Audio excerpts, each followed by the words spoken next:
Que Dios los bendiga. Un gusto verlos de vuelta, hermanos.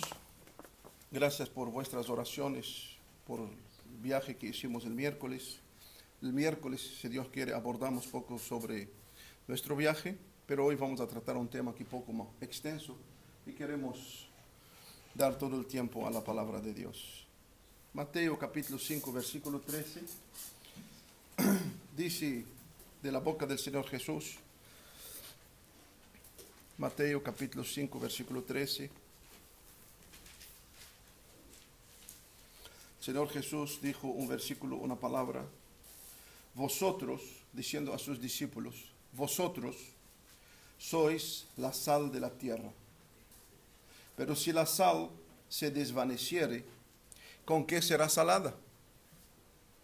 No sirve más para nada, sino para ser echada fuera y hollada por los hombres. Y la pregunta que hacemos para nosotros como cristianos, ¿somos esta sal de la tierra? Por eso vamos a abordar ese tema en su plenitud como la Biblia lo describe.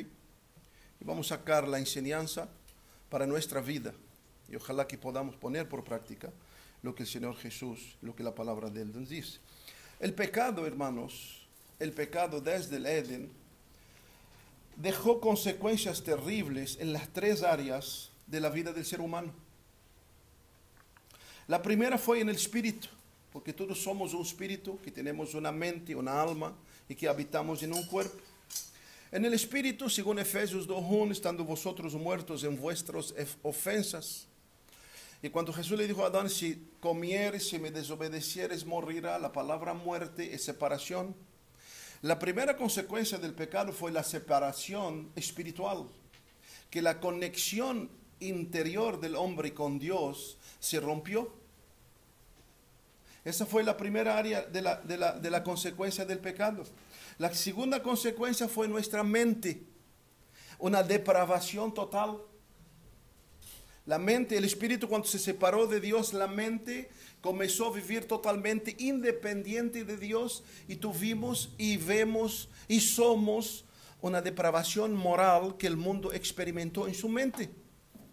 En el cuerpo tuvimos, y esto en la depravación moral, por ejemplo, en Génesis capítulo 6, versículo 5, dice la palabra, y vio Jehová la maldad de los hombres que era mucha en la tierra, y que todo designio de los pensamientos del corazón de ellos era de continuo malo. Siempre cuando la Biblia habla del corazón, está hablando de la voluntad, de la emoción, y resumiendo, está hablando de nuestra mente. Y Dios vio que nuestra mente, que la mente del ser humano era continuamente hacia el mal. En Isaías capítulo 1, versículo 5, hace una descripción de esta mente y dice así: toda cabeza está enferma, todo corazón doliente, desde la planta del pie hasta la cabeza no hay en él cosa sana, sino heridas, hinchazón y podrida llaga.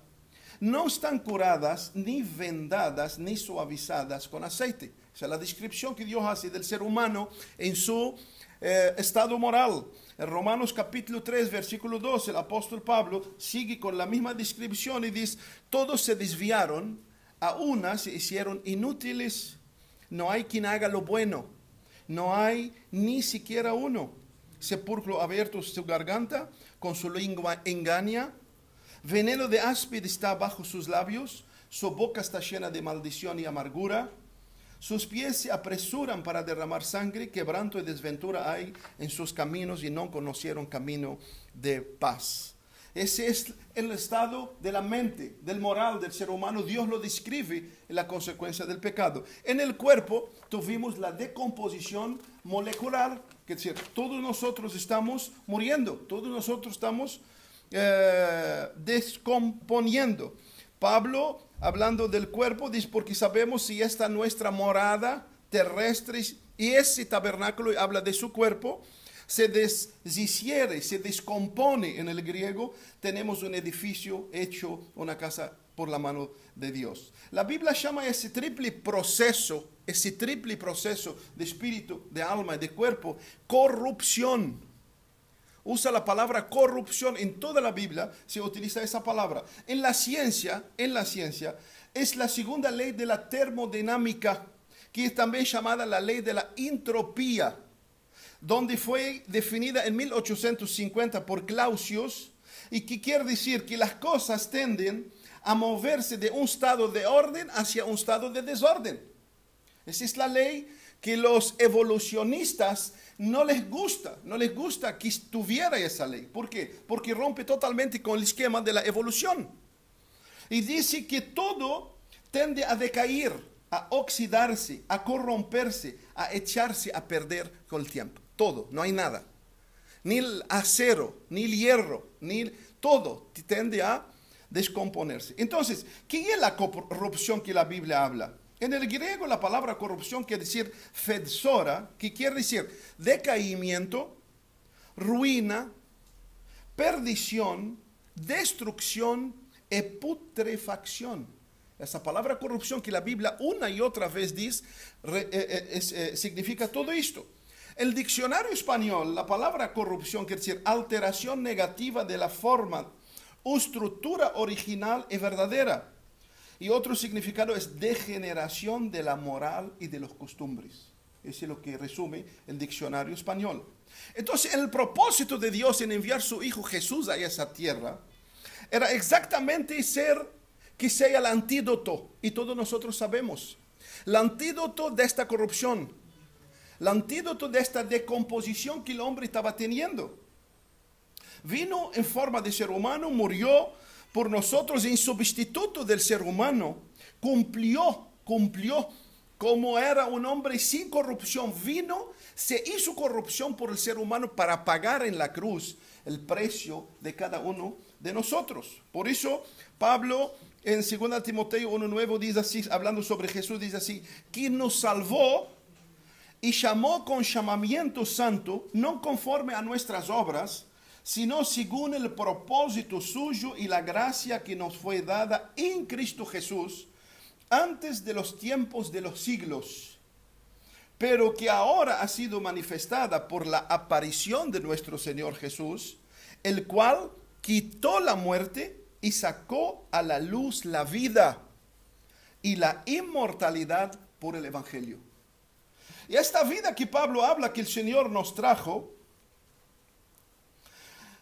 nos revela la Biblia que el Señor Jesús la transmitió a sus discípulos. La transmitió a sus discípulos después de su muerte, de su resurrección, de su ascensión y derramamiento del Espíritu Santo en sus corazones. Y esos mismos discípulos que recibieron la vida del Señor Jesús entendieron profundamente su misión y qué lo que el Señor Jesús quiso decir cuando les dijo: vosotros sois la sal del mundo. Esos apóstoles que recibieron la vida de Jesús fueron restaurados espiritualmente, conectados, injertados de nuevo en Dios. Entendieron profundamente, realmente, lo que quiso decir: vosotros sois la sal de la tierra o la sal del mundo. Y ellos iniciaron su misión designada por el Señor, entendiendo los dos opuestos que significa ese versículo y estas palabras. Ellos entendieron profundamente que esas palabras, vosotros sois la sal de la tierra, tienen dos opuestos significados. Primero, es ser sal.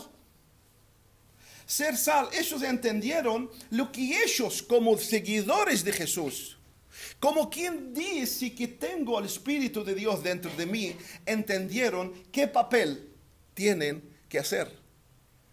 ¿Para qué Dios los ha llamado? Y simultáneamente entendieron la revelación que el Señor Jesús estaba mostrándoles en qué tipo de mundo ellos están viviendo. ¿En qué condición de mundo ellos están viviendo? Entonces, cuando le dijo vosotros sois la sal de la tierra, ellos comprendieron que estaba hablando sobre ellos, sobre el papel que ellos deben vivir, ejercitar en ser discípulos de Jesús, y en cómo está y qué condición está el mundo de ellos, a donde ellos se encuentran. La vida cristiana está diseñada para que los hijos de Dios sigan los pasos de su Señor Jesús, así como sus discípulos. Nosotros vemos que después de Pentecostés y ellos exactamente siguieron profundamente el camino que el Señor Jesús inició. ¿Por qué? Porque realmente entendieron para qué los llamó y qué el mundo, qué significado el mundo, cómo está el mundo donde ellos se encontraban. Entonces la vida cristiana es diseñada para los hijos de Dios, para que sigan los pasos del Señor Jesús. La vida cristiana no está diseñada para vivir lo que yo quiero, lo que yo pienso, lo que yo visualizo, lo que yo anhelo. Esa es prácticamente la falacia del cristianismo hoy. El cristiano que viene a Jesús tiene que entender, o puedes vivir toda tu vida como cristiano. Es un lamento de vivir como cristiano, pero totalmente lejos de lo que el Señor vino a establecer como cristianos. El Señor Jesús transmitió y nos dijo, y la palabra de Dios dice en la carta de Pedro, que debemos seguir sus pisadas, así como siguieron sus discípulos. El Señor Jesús dijo en el Juan 17, 18, como tú me enviaste, así yo los he enviado al mundo. Es decir, Él vino, estableció sus discípulos, y así como Él hizo, los envió, los capacitó, le dio vida interior, y les dijo, ahora ustedes van a hacer lo mismo que yo. Entonces, la meta del cristiano es doble. La meta del cristiano es vertical y es horizontal. Jesús dijo, así como tú me enviaste, yo les envío. ¿Y qué quiso decir? Quiso decir, Jesús cumplió los dos requisitos. Primero, vine a agradarte, oh Dios. Segundo, vine a hacer tu obra. Y esto creo es el papel del cristiano. Porque el cristiano también tiene esos dos propósitos. El primero es vertical, y siempre lo decimos, Romanos 8, 29. A los que conoció, los predestinó para que fuesen semejantes a su Hijo Jesús. El propósito principal es para que seamos, crecemos y entendemos y ser parecidos a nuestro Señor Jesús. Y voy a abrir paréntesis. No es solo love y amor. Porque ¿quién tiene idea de Jesús? El amor no ha entendido el Evangelio. No ha comprendido el Evangelio. Si ha sacado una parte del Evangelio, se ha echado casi todo el Evangelio afuera. Por eso es importante entender el Evangelio como Él es, no como a mí me conviene. El segundo, horizontal. El primero es ser semejante a Jesús. Lo segundo es ser igual a Jesús, que puedo ser el antídoto de esta corrupción que Jesús vino a hacer en este mundo que está en corrupción plena. Y el cristiano también es llamado para actuar como antídoto. En Romanos 8, 29 dice la palabra, porque el anhelo ardiente de la creación es el aguardar la manifestación de los hijos de Dios. Entonces nos llama, un cristiano no es llamado para un ritual, para costumbres, para cumplir, vengo el domingo y me siento. Eso no es el papel del cristiano. El papel del cristiano tiende a manifestar la vida de Cristo dentro de él. Manifestar el Evangelio por medio de sus palabras, de sus hechos y de su vida. Entonces, como cristianos tenemos estas dos partes que tenemos que cumplir. Romanos 8, 21 dice, porque también la creación misma será libertada de la esclavitud de corrupción a la libertad gloriosa de los hijos de Dios. El anhelo de Dios, porque la Biblia dice un versículo que todos conocemos, porque Dios amó al mundo, que dio su Hijo para que todo aquel que en él cree no se pierda. Es decir, el anhelo de Dios es la salvación del ser humano. Mandó su Hijo como el antídoto. Ahora su Hijo, ¿a quién mandó? A sus discípulos. Sus discípulos entendieron profundamente esto. Profundamente. Jesús cumplió esto en su propia vida. Dijo Juan 17:4, yo te he glorificado en la tierra, he acabado la obra que me diste que hiciere. Juan 17:18 dice, como tú me enviaste al mundo, así yo los he enviado al mundo, para que sean antídoto en el mundo. y por ellos me santifico a mí mismo. Entonces el papel que Jesús dijo era exactamente que sus discípulos, así como Él fue, que sus discípulos, que los dicen que son de Él, cumplen ese mismo propósito. El apóstol Pedro, en su primera carta, da una descripción sobre lo que son los cristianos. Dice así: pero nosotros somos linaje escogido, real sacerdocio, nación santa, pueblo adquirido por Dios. ¿Para qué? ¿Para adquirir títulos? ¿Para tener posiciones? ¿Para ser aplaudidos? ¿Para adquirir fama? No. Para que anunciéis las virtudes de aquel que os llamó de las tinieblas a su admirable luz. Ese es el propósito que Dios nos llama a nosotros. No es para una vanagloria propia. Es para glorificarlo a Él, siendo el antídoto que Él vino a hacer en nuestras vidas, como Él fue en nuestras vidas, que nosotros seamos también ese antídoto en un mundo que está en plena descomposición y en una corrupción. ¿Por qué el Señor usó la figura de la sal? ¿Por qué no dijo: ustedes son la maní del mundo? O las nueces del mundo, o el azúcar del mundo, porque a todos nosotros nos encanta el azúcar, ¿no? Todos queremos mensaje dulce, suave, que nos agrada, que nos empalaga. Todos queremos. Y hoy el Evangelio, todos quieren ese Evangelio. Evangelio de mielcito. Evangelio que te deja que venís como estás, seguís como estás y morrís y te vas al infierno como estás, en nombre de Jesús. Eso es la mayoría de los evangelios y los evangelios de los que dicen en nombre de Jesús y esto. Pero nosotros sabemos que esa palabra no lo dice esto. ¿Por qué el Señor usó la figura de la sal? Bueno, vamos a empezar a descomposición un poco esa parte de la sal. La historia revela, hermanos, que la sal era un valioso producto en el mundo antiguo, a diferencia de nuestros mundos, nuestro tiempo. Es necesario que tengamos eso en claro para que comprendamos por qué el Señor usó esa figura. Hoy la sal es nada. No sé si una bolsa de sal, un kilo de sal, 20 pesos. Antiguamente no era así. Era un producto muy escaso. En la antigüedad la sal era muy escasa y costosa. Donde no existía tenían que ser importada. Y los gobiernos exigían un alto impuesto. El historiador Josefo cita del primer siglo de que era cobrado un gran impuesto sobre la sal porque era un producto muy escaso, no se encontraba en todos los lugares. Acuérdense que eran épocas muy precarias. Ustedes saben que se han peleado más guerras por causa de la sal que por causa del oro. Se ha peleado más guerra por la sal que por el oro. Claro, nosotros hoy tenemos todo, tenemos farmacias, tenemos todo, hermanos, pero recuerden que estamos hablando 2000 años atrás.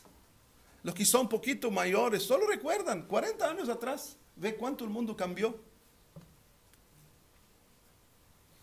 Entonces, solo la sal comenzó a perder ese valor después de la llegada de la revolución industrial. Y comenzaron a introducir la sal en cantidad que se tornó por toda parte, en cualquier lugar, abundante, y eso llevó la sal de ser hoy lo que es prácticamente no significa nada, de cierta forma, digamos, económicamente o monetariamente, tanto para un país como para un gobierno. Pero en el principio, cuando Jesús dijo, en la época de Jesús, la sal era muy, muy valiosa. La sal llegó a ser llamada el oro blanco. La llamaban el oro blanco. Platón la llamó una sustancia apreciada por los dioses. La palabra moderna de sal viene del latín salarium y proviene de la palabra que es sal, porque a los legendarios romanos le pagaban parte del sueldo con sal. Para cuando fueran a la guerra podían llevar el elemento más esencial para poder comer, porque sin sal era imposible llevar alimento para la guerra. Los esclavos eran comprados con sal, de donde nace la expresión, no vale su peso en sal. Cuando los hombres acordaban un negocio, eso es real, discutían sobre los términos y cuando llegaron a un acuerdo, comían pan y sal. Y esto era como un sello de alianza. En mi país, cuando alguien le falla a otro, lo primero que le dijo, tú pisoteaste el pan y la sal que tenemos entre nosotros, como que era algo sagrado. Ahora vamos al sentido espiritual de la palabra sal, que aparece en la Biblia y cómo podemos aplicar su sentido a nuestras vidas. En Levítico capítulo 2, versículo 13, dice la palabra de Dios, y sazonarás con sal toda ofrenda que presentes, y no harás que falte jamás de tu ofrenda la sal del pacto de tu Dios. En tu ofrenda tuya ofrecerás sal. La sal del pacto de Dios, decía el versículo del Antiguo Testamento, se añadía a las ofrendas de cereales, porque la sal impedía la fermentación de las ofrendas. La fermentación en la Biblia representa dos cosas. Una es el pecado, que leuda y que contamina una gran masa. Segundo, la fermentación representa la hipocresía. Ustedes vieron que cuando Jesús muchas veces le decía a sus discípulos, no sean según levadura. ¿Por qué? Porque fermenta. Y los fariseos, los religiosos, eran conocidos por su hipocresía. Creían algo, pero mostraban algo. Tenían varias figuras que se destacaban. Depende de dónde están, tipo el camaleón. Depende de dónde están, aparecían con una imagen, con una forma de vivir. Entonces la sal era puesta en las ofrendas justo con un propósito de enseñarnos de que la sal preservaba del pecado. El pecado representaba la fermentación, representaba el pecado, representaba la herejía. En el Antiguo Testamento, en las ofrendas, y esto significaba permanencia. Permanencia. Significaba sin cambios. Porque no se corrompía. La sal permitía que la ofrenda quedaba como estás y no se descomponía. Quedaba íntegra, entera. Por tanto, un pacto de sal significaba un pacto de permanencia, tanto de Dios hacia nosotros, y lo que Dios deseaba que sea también de nosotros hacia Dios. En 2 Crónicas, capítulo 13, versículo 5, dice la Biblia, ¿no sabéis vosotros que Jehová, Dios de Israel, dio reino a David sobre Israel para siempre, a él y a sus hijos, bajo pacto de sal? Eso quiere decir, lo que está diciendo acá, que Dios dio el pacto con David para siempre. Es un pacto permanente. Es un pacto que permanece, que no se altera. Jesús ratifica esto en Juan capítulo 15 cuando dice, permaneced en mí y yo en vosotros. Permaneced en mí y yo en vosotros. Y la permanencia que Jesús estaba diciendo era exactamente que Él esté en nosotros y que nosotros estemos en Él. Y Él dijo, yo soy la vid, vosotros los pámpanos. El que permanece en mí y yo en Él. Es el gran problema que hoy tenemos. Muchos están en Jesús, pero Jesús no está en ellos. Y viven eternamente esa vida cristiana sin Jesús. Y lo llevan a Él. Y lo más lindo que lo llevan y lo acomodan como ellos quieren. Así como los que hacen Jesús de una estatua.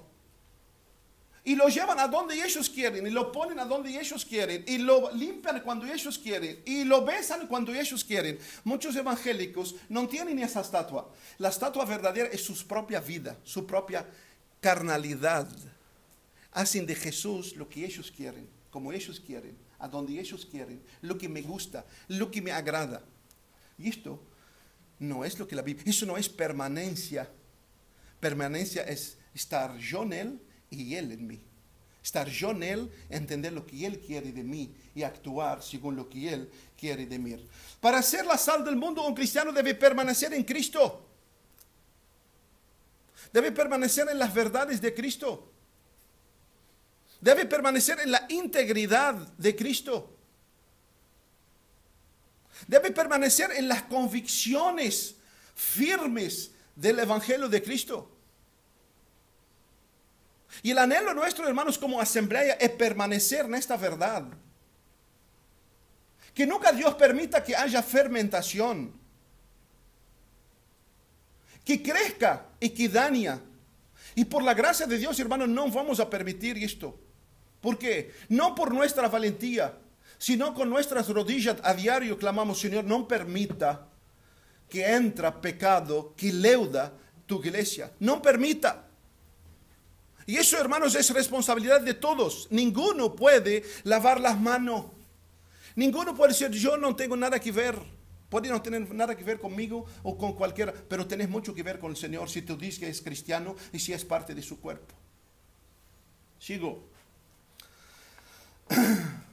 4 de las cualidades de la sal que Jesús tenía en mente cuando dijo, vosotros sois la sal de la tierra. 4 cosas que vamos a hablar sobre ella. Primero, la cualidad del sabor, el sazón. Segundo, su poder de conservación. Tercero, su forma de provocar sed. Y cuarto, su pureza. Lo primero, la sal que el Señor Jesús que tenía en mente es como sabor. Todos sabemos que la sal es lo que nos da sabor. En el libro de Job, que fue escrito 6.000 años prácticamente, junto con el libro de Génesis, uno de los primeros libros de la Biblia, Job ya menciona la sal y dice así, comerse lo desabrido sin sal, o habrá gusto en la clara del huevo. Y realmente, a quien le gusta el huevo, es imposible poder comer huevo sin sal, o papa frita sin sal, ¿no? Entonces, lo asombroso de la sal es que tiene un solo sabor ácido. Pero no importa cuál alimento es. No importa cuál alimento. No importa si existe una sopa y pusiste papa, cebolla, zanahoria. No importa carne. No importa. No importa si está comiendo asado. No importa si está comiendo pollo o pescado. La sal entra un poquito de sal. Y resalta el sabor de lo que tú estás comiendo. So, ponemos la sal en la sopa y cuando comemos nos sentimos, no estamos comiendo sal. Pero ¿qué resalta la sal? El sabor de la sopa. Una carne sin sal no tiene sabor, pero un poquito de sal. Cuando comemos la carne, ¿qué sentimos? ¿El sabor a la sal? No, ¿qué sentimos? El sabor a la carne. Es increíble, ¿no? Que si un poquito de sal resalta lo que uno está comiendo. Ahora, ¿qué tiene que ver esto con nosotros? ¿Estamos haciendo una escuela de culinaria? No. ¿Qué tiene que ver esto? Es que en un verdadero cristiano debe resaltar el sabor que existe en este mundo. Un verdadero cristiano, no importa en qué medio esté, en qué estatus social esté, o académico, no importa. Es imperativo, si es un verdadero cristiano y está viviendo una vida cristiana sana, resaltar la esencia de las personas por tu propia vida. El gran problema que hoy tenemos es que hoy no resaltamos el sabor de la gente, porque llegamos al político y somos un político más. Llegamos al fútbol, a los futbolistas y discutimos fútbol más que los futbolistas. Llegamos a los chismes y somos peor chismosos. Llegamos a los murmuradores y somos los peores murmuradores. Y después decimos nosotros somos la sal de la tierra. Es una mentira, es un engaño. Dios nos puso, si somos antídoto para la corrupción, cuando se manifiesta un hijo de Dios, tiene que manifestar ¿qué? Los otros, el mundo tiene que mostrar su esencia. Por eso, en el contexto, se observan solo, en el contexto de Jesús, de cuando dijo, vosotros sois la sal de la tierra, en el contexto, y eso es muy importante entender el contexto, Jesús vino diciendo en el versículo 11, bienaventurados sois cuando por mi causa os vituperen y os persigan y digan toda clase de mal contra vosotros, mintiendo. Gozaos y alegraos, porque vuestro galardón es grande en los cielos, porque si así persiguieron a los profetas que fueron antes de vosotros. Y el 13 dice, vosotros sois la sal de la tierra. Es decir, si somos la sal de la tierra, no esperamos aplausos, hermanos. No esperamos. Jesús dijo, ay de vosotros cuanto el mundo habla bien de vosotros. ¿Qué hicieron los profetas? Que Jesús dijo, así hicieron los profetas. Los profetas eran representantes de Dios. Cuando aparecía un profeta, denunciaba la corrupción. Su vida automáticamente era algo que inquietaba la gente, porque, y creo que a muchos se ha pasado acá, que están, y creo que los que son identificados con la palabra de Dios, que tú estás en un ambiente, no hable una palabra, pero ya incomoda, solo tu presencia ya incomoda. ¿Por qué? Porque la Biblia dice, no corremos más la misma corrida de ellos. Estamos tomando de otra fuente. Hemos entendido para qué estamos acá.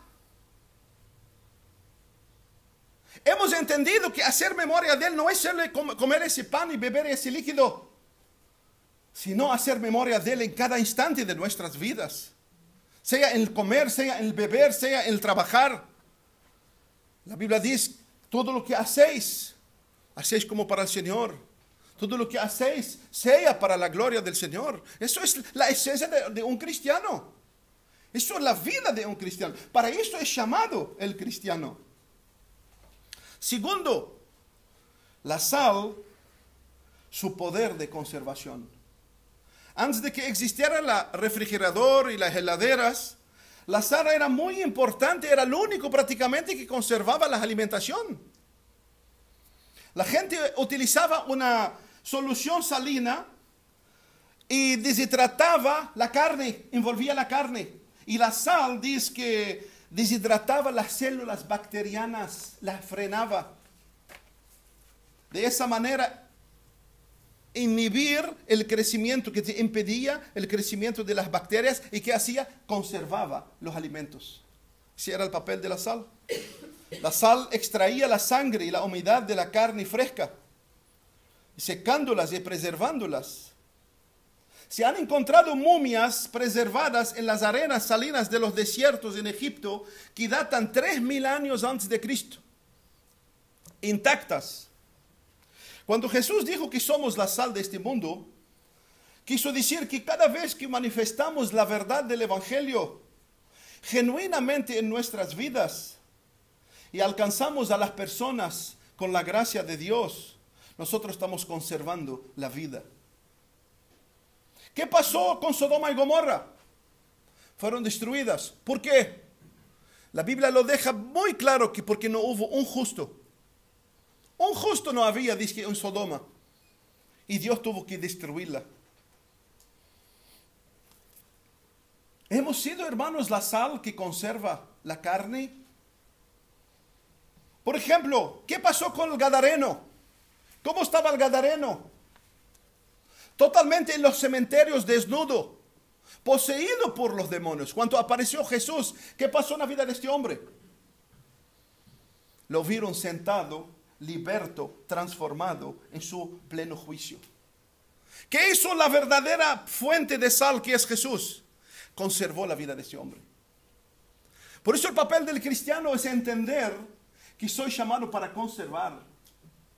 No soy llamado para correr la misma corrida, soy llamado para conservar, soy llamado para transformar.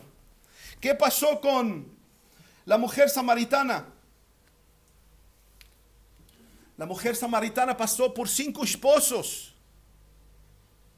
Estaba en profunda decomposición interior. Cuando encontró la fuente de vida, Jesús, ¿qué pasó con esa mujer?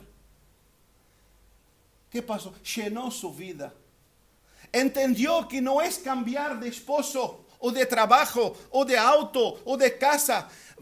Voy a cambiar. Entendió que para conservación de mi interior, de mi vida, de entender el sentido de la vida, necesito de la vida de Dios dentro de mí. Que termine con la corrupción, con la decomposición que naturalmente el ser humano está viviendo. ¿Qué pasó con cada uno de nosotros antes de conocer Jesús y cuando conocemos Jesús? ¿Qué pasó? La sal que conserva. conservó nuestras vidas del decaimiento que Adán trajo a la raza humana. ¿Y qué hacemos hoy? Frenamos. ¿Y qué estamos haciendo? Bendiciendo a Dios y sirviendo y adorando a Dios. La sal, hermano, los discípulos entendieron que ellos son llamados para eso. Por eso ellos llevaron el mensaje de Dios por toda parte. ¿Qué pasó con Zaqueo? Zaqueo, cuando encontró con la sal, la fuente de sal que es Jesús, su avaricia, él entendía que la satisfacción, el sentido de la vida es acumular, acumular, acumular. Y cuando encontró con Jesús, lo primero que hizo, ¿qué dijo? Señor, si yo he defraudado a alguien, lo devuelvo 4 veces. ¿Por qué? Porque entendió, paró la corrupción interior, paró la decomposición interior y empezó la conservación eterna que Jesús vino a traer a la vida del ser humano. ¿Ustedes entendieron, hermanos? Nosotros somos llamados para conservar las vidas. Cuando tú te encuentras con tu hermano, con tu hermana, con tu padre, con tu madre, con tu vecina, con tu cuñado, entienda que Dios te puso al lado para poder conservar. Conservar. Dios nos llama, hermano, para ser el antídoto. No estamos para correr la misma carrera, disfrutar el mismo disfrute. ¿Quieres disfrutarlo? Disfrútalo, es tu vida. Pero el llamado del cristiano es esto. El llamado del cristiano es esto. Tercero, la sal provoca sed. Cuando toma mucha sal, ¿qué es lo primero que se produce en nosotros? Sed. Lo primero que queremos, correr a una botella de agua. Si somos sal como Jesús dijo, hermanos, debemos ser sus discípulos y debemos de producir sed en el interior de los seres humanos. Ahora, ¿cómo podemos producir sed en el interior de los seres humanos? El cristiano no es diferente del hombre normal. No, el cristiano sufre, el cristiano se enferma, el cristiano tiene problemas en su trabajo, el cristiano tiene pérdidas, el cristiano puede caer y romper la mano y los brazos, el cristiano puede tener un vecino que lo ladra todos los días. Somos iguales, hermanos. Cuando encontramos con Jesús nos tornamos súper humanos. No, hermanos, no, somos igual. ¿A dónde está la diferencia? La diferencia es cuando el mundo ve en nosotros que en medio de las luchas, en medio de las tinieblas, en medio de la persecución, en medio de todos los desabores de esta vida, permanecemos reflejando la imagen de Cristo. Amén. El mundo tiene sed cuando ve en nosotros verdaderamente. Yo ayer conté, no sé para quién, una hermana que conocí el testimonio de ella, que llegaba a casa y el esposo dice que le puso a las 9, si llega tarde no entras a casa, porque no era cristiano. Y si llegaba a 9:02 cerraba y esa mujer dormía una y otra vez afuera en el balcón de su casa. Muchas veces llegaba y los libros y la Biblia los ponía en el fuego. ¿Y sabe esa hermana qué hacía? Clamaba a Dios. Muchos le golpeaba. Muchos le aconsejaban, hermano, déjalo. Estoy orando por él, hermano. Estoy orando por él. Y lo que más impactaba en la vida de esa mujer es la gracia de Dios que se ve en ella. Lo que más impactaba. Y hermano, ¿sabe que en poco tiempo su propio esposo se convirtió y se tornó uno de los evangelistas más grandes en el barrio a donde vivían? Y él mismo contaba que lo que más impactó su vida, que todo lo que hacía por su esposa, no entendía cómo podía una persona reaccionar de esta forma. Somos llamados, nuestros hechos somos llamados para producir sed. ¿A dónde trabajamos producimos sed en las personas?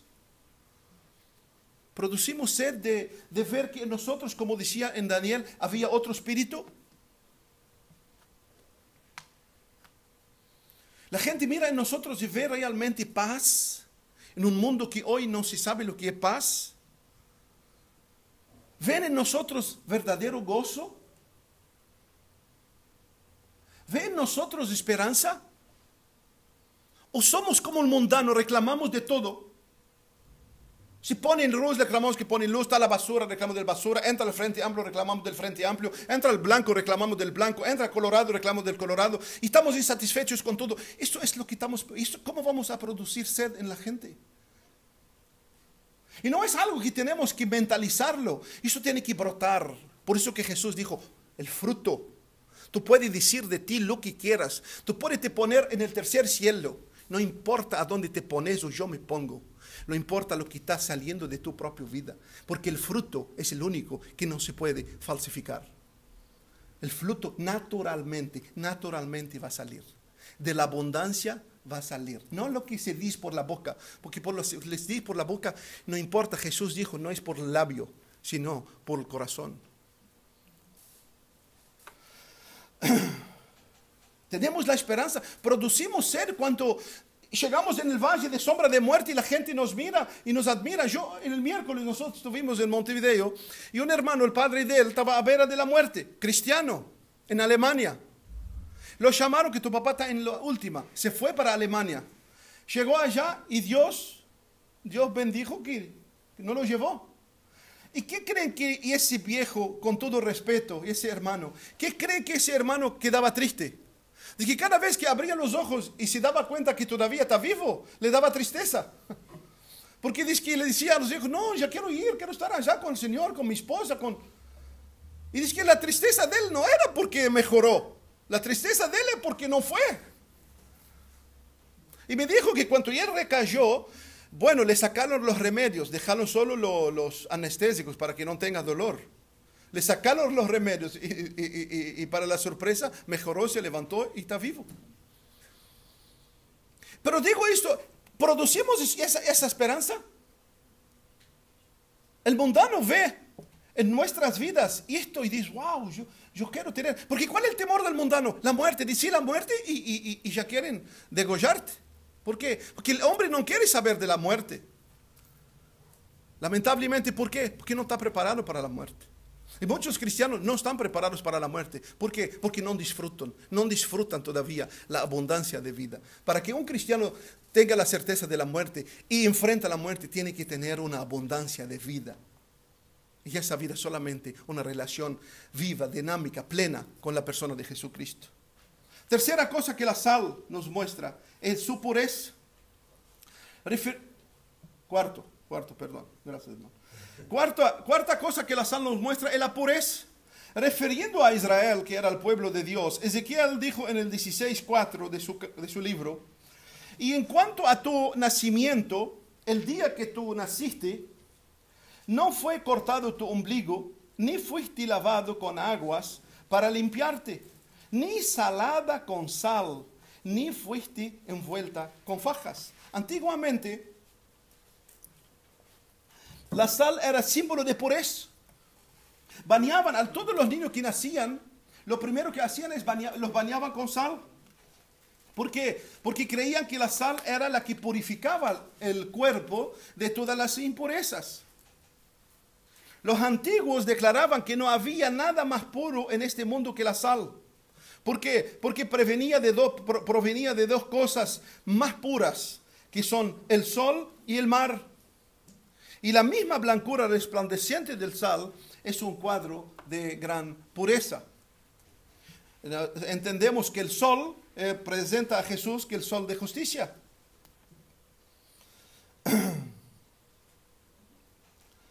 David clamó, hablando de la pureza de sal, David clamó, purifícame, Salmos 51:7, purifícame con hisopo y seré limpio, lávame y seré más blanco que la nieve. Se refería a cuánto lavaban el sacrificio con agua y sal. Romanos 12:1-2 dice, presentéis vuestros cuerpos en sacrificio. Y recuerden que en Levítico 2:13 dice que todo sacrificio tiene que ser salado con sal y que no falte la sal sobre él.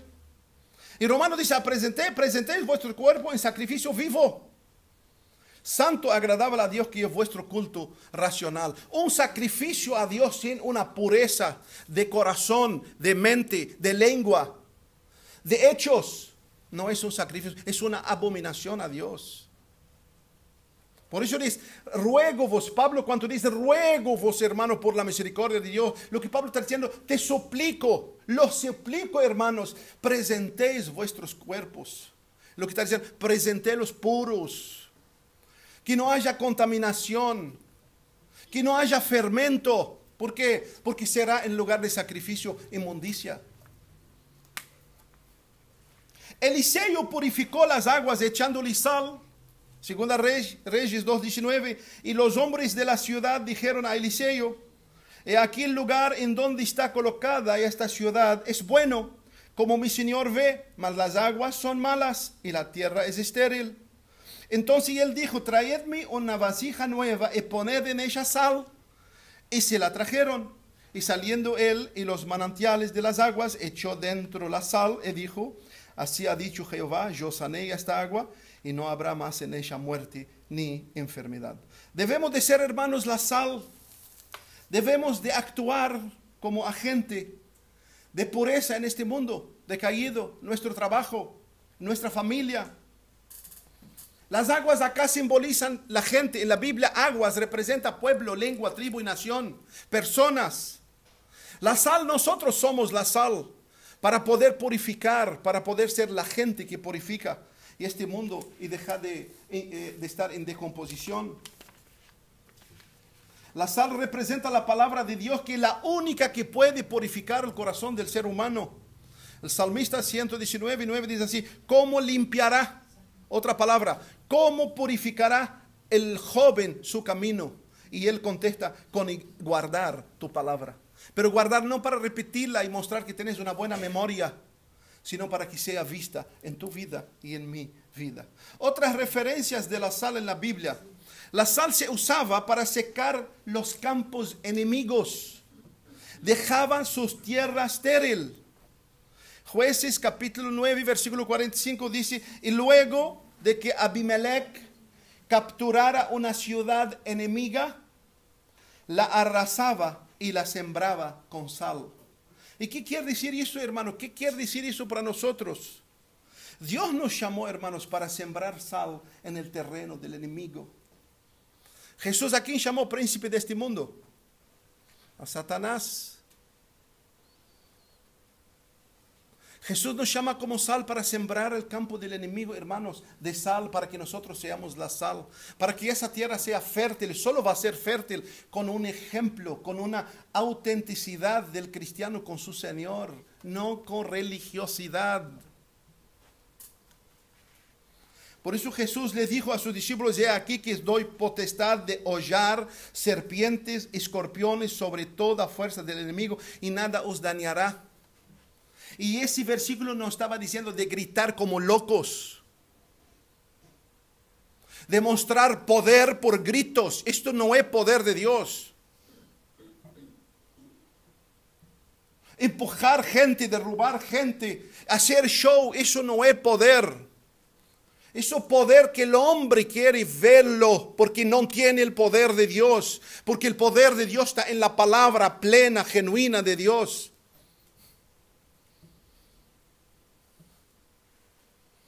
El sal también es como juicio, la Biblia lo revela. La esposa de Lot, cuando se convierte en una estatua de sal, ¿por qué Dios no la convirtió en una estatua de ají? ¿Por qué la transformó en una estatua de sal?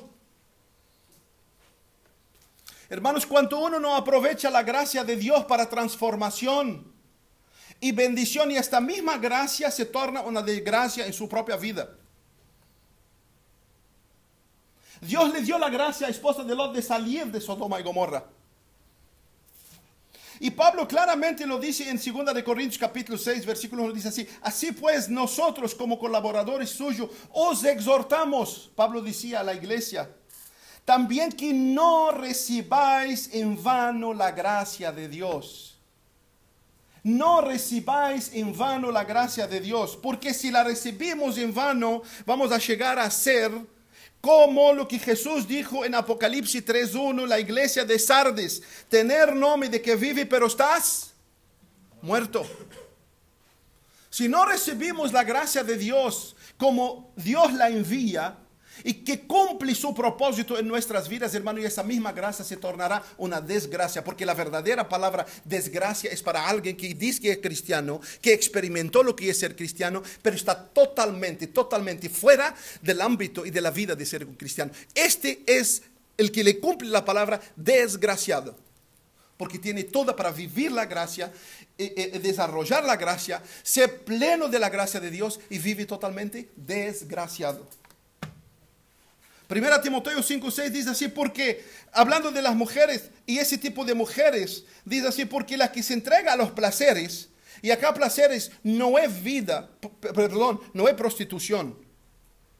Lo que Pablo está diciendo, placeres acá no es prostitución, sino vivir una vida mundana, plenamente mundana. Lo mismo que hizo el hijo pródigo. Lo mismo que Jesús dijo de la época de Noé, comían, bebían, casaban, andaban así en casamiento. Es decir, vivir para la carne, vivir para el mundo.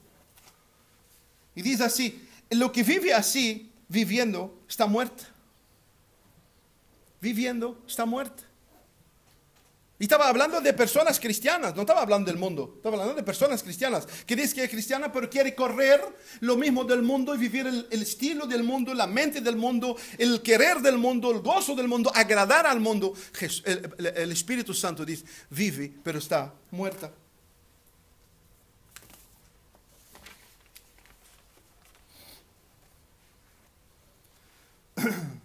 ¿Por qué, hermanos, la esposa de Lot se transformó en estatua de sal? Porque salió de Sodoma, pero Sodoma no salió de ella. Salió de Sodoma, Sodoma no salió de ella.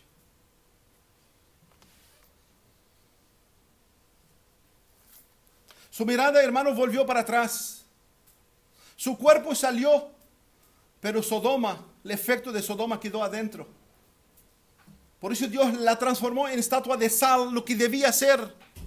En lugar de que fuera la sal de salir de Sodoma y Gomorra, aprovechar la gracia de Dios y que sea sal, símbolo de pureza y de vida, Dios le dijo, una estatua de sal. ¿Por qué? Porque a dónde está la sal, hermano, no hay vida. Ustedes busquen y ven a dónde hay terrenos de sal, no brota nada. Eso quiere decir muerte. La sal también es antiséptica. La sal no hiere. La sal no hiere. Pero hace hervir todas las heridas. ¿Quién queda contento cuando se hiere y le traemos sal? ¿Qué es lo primero que dice? No. ¿Por qué? Porque hiere. Porque hace arder. Si la herida fuera a hablar, lo primero que decía, aléjate de mí, no quiero verte.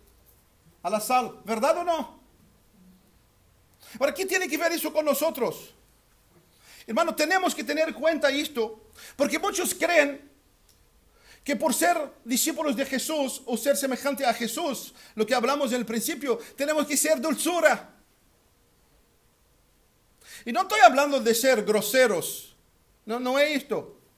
Pero el cristiano que se identifica con Jesús, que tiene el evangelio de Jesús, en un mundo que está herido, que su llaga está abierta, siempre que vamos a manifestar a Jesús y las verdades de Jesús, hermano, va a arder.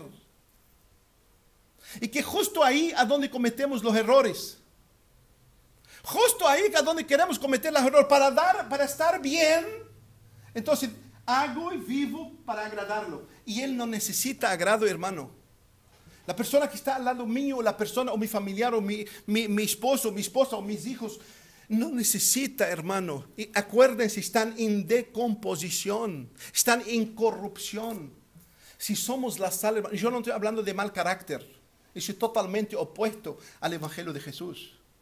Yo no estoy diciendo que la gente tiene que arder por nuestra forma interna que no se sujeta a Dios. Eso es totalmente opuesto. Mucha gente ha rechazado el evangelio por un carácter que nunca fue transformado por Jesús. Eso no tiene nada que ver de lo que estamos hablando. Estamos hablando de un cristiano que se identifica con Jesús. Hermano, tenemos que hacer arder. Tenemos que hacer arder. La gente está herida por dentro. La gente está en decomposición. Cuando nos manifestamos tenemos que mostrar la vida de Dios. Y esto los hiere. Nosotros no herimos, pero de cierta forma nos hiere. Nosotros tenemos que entender esto y comprenderlos. Muchas veces nos enojamos y no tenemos que enojar. Sabemos en qué condiciones ellos están y ellos no nos entienden. Nosotros lo entendemos. Entonces tenemos que tener bien en cuenta esto. Otra cosa de la sal, una pregunta. ¿Puede perder la sal su sabor? ¿Puede perder la sal su sabor? Bueno, Jesús dijo, no sirve para nada, sino para ser echada fuera y hollada por los hombres. Es el versículo que nosotros leímos. Y uno preguntó, ¿la sal puede perder? La verdad que la sal no puede perder su sabor. Escuchen bien, atención. Ni el sol, ni el calor, ni el frío, ni la oscuridad, ni nada puede hacer perder que la sal su sabor. Esto no lo digo porque yo inventé. Pasé una semana buscando información sobre esto. La sal no se pierde su sabor. La sal sí, hermanos, pierde su calidad y su efectividad.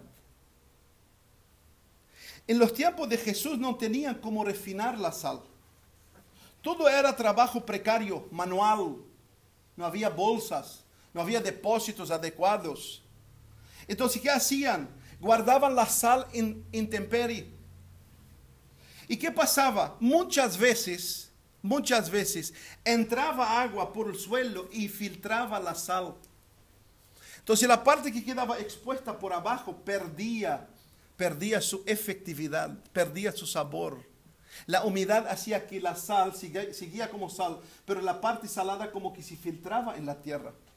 Otra forma que hacía perder la efectividad de la sal, cuando se mezclaba con arena. Cuando se mezclaban con arena, acuérdense, en aquí estamos hablando, hermanos, 2000 años, no había cómo refinarla. No había cómo separar la arena de la sal. ¿Qué hacían? Las guardaban en unas bolsas y las dejaban en las casas para el invierno. Cuando llegaba la nieve, yo que vivía allá sé, levantarse de mañana, principalmente en los escalones, parece un hielo. Entonces, ¿qué hacían? Agarraban esa sal y la echaban encima del hielo. Y la misma sal tiene un poder que hacía que el hielo no resbalara. Y en muy rápido tiempo se descomponía el hielo. Por eso Jesús dijo que cuando se desvaneciere, solo sirve para ser echada y pisada por los hombres. Ahora vamos a analizar esas palabras que el Señor Jesús dijo. La palabra insípida, si la sal fuera insípida, pues ya que vamos a comer acá, pues no tengan apuros. La palabra insípida o desvaneciere viene de la palabra griega moros, que quiere decir, présteme atención porque ahí está la clave de lo que queremos aprender, porque no estamos estudiando química. La palabra moros del griego tiene ese significado: necio, insensato e ignorante. Jesús usó la palabra insípida en el griego y esa palabra significa necio, insensato e ignorante. Y esto es lo que pasa, hermano, para los cristianos que rechazan la verdad del evangelio y abrazan tradiciones, abrazan métodos hechos por hombres. Recordamos que cuando hablamos de necio, recordamos las dos casas que Jesús dice en Mateo capítulo 7. Y dice que el sabio construyó su casa sobre la roca. Y ese hombre, Jesús dijo, el que oye mi palabra y la practica. Pero el que oye mi palabra y no la practica es un hombre necio. Entonces la necedad la tenemos clara en la Biblia. Es oír y no practicar. Segunda palabra, insensato. Cuando hablamos de insensato, lo primero que viene a nuestra mente, las 10 vírgenes. Las 5 eran, las otras, insensatas. ¿Por qué eran insensatas? Porque tenían su propio aceite. Y su propio aceite se termina. El aceite, hermano, de la religión va a terminar. Si el aceite que tenés en tu lámpara es de la religión, más temprano, más tarde va a mostrar tu realidad. Si el aceite del Espíritu de Dios en tu vida, más y más uno va a ver en mi vida y en tu vida el carácter de Cristo. Humildad, autenticidad, verdad, integridad. Cuando hablamos de ignorante, recordamos el versículo que todos lo conocemos, que Jesús lo repitió en el Nuevo Testamento, Oseas 4:6, cuando dijo, mi pueblo fue destruido porque le faltó conocimientos. Conocimiento. Y eso todo se refiere a la palabra insípida. Insípida. Por eso que hoy vemos un evangelio insípido. ¿Por qué? Porque es un evangelio necio, insensato e ignorante. Y no un evangelio, sino los portadores del evangelio. Y por supuesto no estoy generalizando. Por supuesto hay muchos que viven, aman y predican plenamente como es esta palabra. Pero el evangelio hoy está insípido. Hablar del evangelio, la gente no quiere saber del evangelio. ¿Por qué? Porque está insípido. Es un evangelio que vive en la necedad. Evangelio que oye la palabra pero no practica la palabra. Es un evangelio que insensato.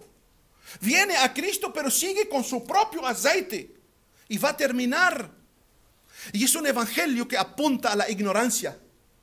Que viene a hablar, transmitir, enseñar palabras de hombres, costumbres de hombres, mañas de hombres, no verdades profundas, plenas de la palabra de Dios. Ahora el agua y la arena representan en la Biblia el pueblo, la gente que está en el mundo. Cuando vivimos en necedad, insensatez e ignorancia espiritual, nos mezclamos con el mundo y nos perdemos nuestra esencia. ¿Me entienden, hermanos? El cristianismo se ha perdido su esencia porque se ha mezclado con el mundo. Que la Biblia llama, que está comprobado que solo la arena y la agua hace que la sal pierda su efectividad. Y eso representa al mundo. Y como cristianos hoy tenemos placer de vivir como el mundo. Nos ven con el mundo y no saben quién es quién. Como Ravenhill dijo, miro para el mundo y veo la iglesia, miro la iglesia y veo al mundo. ¿Por qué? Porque no hay separación. ¿Por qué? Porque estamos viviendo en la necedad, en la insensatez y en la ignorancia espiritual. ¿Y todo a qué? A nombre del Señor Jesús. Y a su nombre, la gloria. Jesús dijo que cuando somos insípidos para nada, sirve.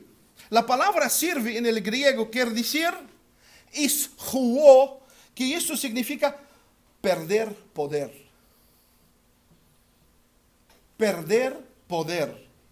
Entonces, llegamos a la conclusión que si vivimos una vida necia, insensata, ignorante, perdemos el poder interior de actuar como hijos de Dios en un mundo en una profunda corrupción.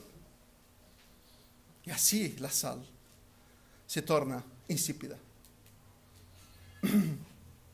Entonces Jesús acrescenta, no sirve para nada, sino para ser echada fuera y hollada por los hombres. La palabra hollada originalmente quiere decir catapateo. Significa rechazo con desprecio. Rechazo con desprecio. ¿Y no es esto mismo lo que está pasando con los cristianos? ¿No es esto? Se pregunta por qué no hay avivamiento y por qué no hay conversión. Hermano, nosotros somos los culpables. No es la política, no es la economía, no es nada. Los culpables nosotros somos. Nosotros hemos perdido el verdadero sabor de salar este mundo. Nosotros estamos viviendo una vida necia, insensata, ignorante en las verdades de Dios. Nosotros vivimos en un evangelio, pero no practicamos el evangelio. Pero ojalá Dios, hermano, que Dios puede nos bendecir de apuntar nuestro corazón y vida a vivir ese evangelio. No importa que seamos 10, pero que podamos vivir ese evangelio, porque estoy seguro que 10 con el Señor seremos mucho. ¿Cuál es la solución, hermano? Ya termino. ¿Cuál es la solución, hermano? La solución se encuentra justo en la palabra sal. Porque la palabra sal en el griego significa condimento, o significa en el griego es jalás, pero también significa prudencia. La palabra sal significa condimento, pero también significa prudencia. ¿Y qué es la prudencia? ¿Cómo la describe el diccionario? Virtud cardinal que consiste en discernir y distinguir lo que está bien de lo que está mal y actuar en esta consecuencia. Y voy a resumir todo esto, hermano, con solo un versículo que la Biblia lo muestra. Que resume todo esto. Y que se encuentra en Efesios capítulo 5.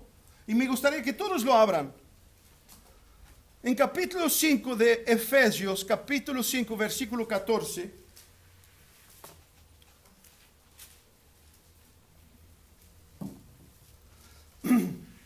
Dice el Espíritu Santo por la boca de Pablo, por lo cual dice, despiértate tú que duerme, y levántate de los muertos, y te alumbrará Cristo. Mirad, pues, con diligencia como andéis, no como necios, sino como sabios, aprovechando bien el tiempo, porque los días son malos. Por tanto, no seáis insensatos, sino entendidos de cuál sea la voluntad del Señor. Y no os embriaguéis con vino, en lo cual hay disolución, antes bien, sed lleno del Espíritu. Con este versículo, Pablo, el Espíritu Santo en la boca de Pablo nos dijo todo. Nos dijo a no ser insensatos, a no ser necios, a vivir como prudencia, porque la única forma de no desvanecer la esencia de Cristo en nuestras vidas, vivir una vida prudente espiritualmente. Y la vida prudente espiritualmente, que vivamos una vida auténtica, una vida plena de Cristo, una vida según el molde de Cristo, según el diseño de Cristo, no según lo que a mí me parece, lo que a mí me gusta. Con esta prudencia, hermanos, realmente podemos cumplir lo que Jesús dijo, ser la sal del mundo. Con esa forma de vida vamos a ser la sal del mundo. Vamos a ser la sal del mundo en nuestro hogar, en nuestros familiares, en el trabajo a donde estamos, en el liceo a donde estudiamos, en la universidad, en las escuelas como profesores. Viviendo una vida con prudencia, vamos a poder verdaderamente ser y esta sal. La pregunta es, cerramos poco los ojos. La pregunta es, ¿somos la sal?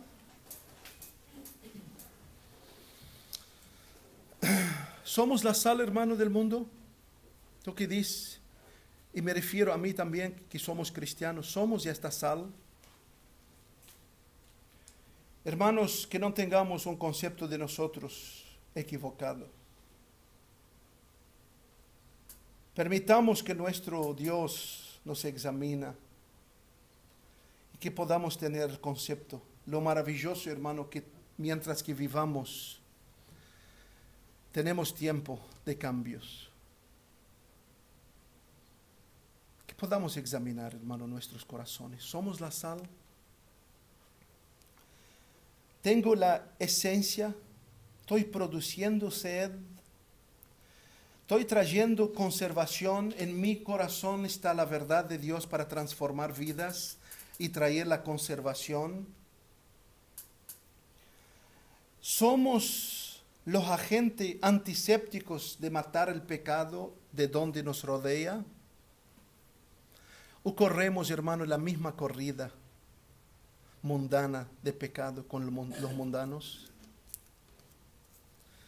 Que Dios nos bendiga, hermanos, de poder vivir una vida prudente, una vida sabia, una vida sensata, una vida plena de la verdad de Dios como ella es.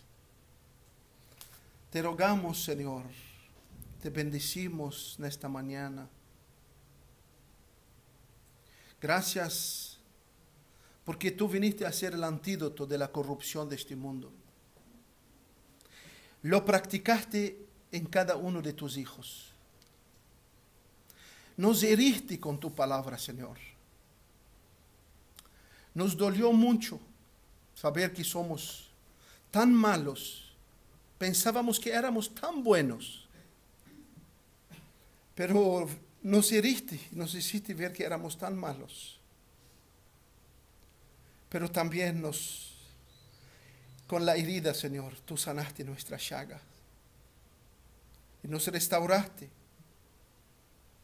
No buscaste solamente nuestro gozo, nuestra alegría, sino tu sanidad produjo en nosotros la verdadera alegría, la verdadera paz. Por donde miramos, Señor, vemos corrupción. Ayúdanos a no nos acostumbrar a ver las vidas como vidas, pero que podamos verla como tú, Señor. Que podemos ver nuestros familiares, que decimos que los amamos, pero que están en corrupción. Que no perdemos, Señor, esa conciencia. Que no podemos, Señor, y esta gracia de actuar como hijos tuyos. Por eso tú dijiste, cuando el Hijo del Hombre viniera, encontrará fe en la tierra. Se ha mezclado, Señor, tu pueblo con el mundo. Nos hemos perdido efectividad. Hoy cuando hablamos del Evangelio tenemos que esconder. La gente habla y en su ignorancia, Señor, tiene razón, pero no es tu Evangelio, no es tu verdad. Pero nosotros queremos, sí, Señor, ser identificados contigo. Ayúdanos a que seamos el antídoto, pero que seamos verdaderamente, Señor, sanados por ti primero. Que lo carnal, lo natural, sea desvanecido y que brota en nosotros tu vida, para que verdaderamente en nosotros haya vida de transmitir a los muertos tu vida, Señor. Denos la gracia de, como dice tu palabra, aprovechar bien el tiempo porque los días son malos. Danos la gracia de ver cómo actuar con prudencia. En la prudencia, Señor, como dijo David, he puesto el Señor delante de mí todos los días. Solamente así, Señor, vamos a poder marcar la diferencia. Solamente así, Señor, vamos a aprovechar bien el tiempo. Solamente, Señor, vamos a llegar al cielo y encontrar tesoro hecho acá en la tierra cuando vivamos una vida prudente. Bendíganos en esta mañana. Bendiga cada vida, Señor, acá. Bendiga los que nos visitan por primera vez. Que tu gracia se manifiesta en sus corazones. Que entiendan que la vida verdadera empieza en ti. Y el sentido de la vida es cuando entendemos por qué nos hiciste y por qué nos criaste, Señor. Ayúdanos a entender que el enfoque pleno es tu eternidad. Y que en esta vida volamos, no sabemos cuándo. Por eso danos la gracia de aprovechar bien el tiempo. Bendiga cada vida, Señor. Manifiesta sobre cada vida que tu gracia completa en cada vida lo que he faltado, Señor, de mí. Gracias, Padre. En el nombre de Jesús te bendecimos. Amén y amén.